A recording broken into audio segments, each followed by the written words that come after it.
I didn't see anybody use basic income to just, sit on their ass and play video games all day. And that seems to be an assumption that I come up continuously against. Basic income was able to help Jessie Gollum get her business on its feet. Now the Hamilton, Ontario woman wants to know why Canada isn't looking at basic income as a way to help people through the pandemic. They were like, buying good food, not having to go to food banks anymore. A lot of people invested in their children. So being able to spend more time with their children, give them educational opportunities and chances to succeed. And then a lot of people like me who are like building their own businesses or going back to school, getting better jobs, further bettering themselves. Gollum was part of Ontario's basic income pilot project, cancelled after just 17 months. Gollum says people she met and photographed on basic income were using the money to improve their lives. She adds that support for the idea cuts across the political spectrum.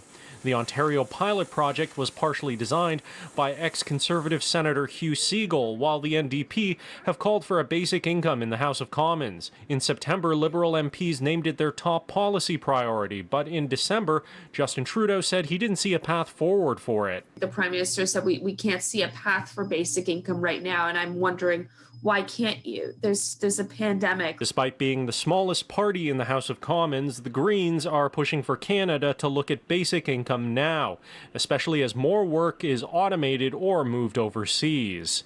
Even before the pandemic struck, we were in need of a national conversation on the changing nature of work. We saw that work had being changed by artificial intelligence and automation, something that has only accelerated during the pandemic.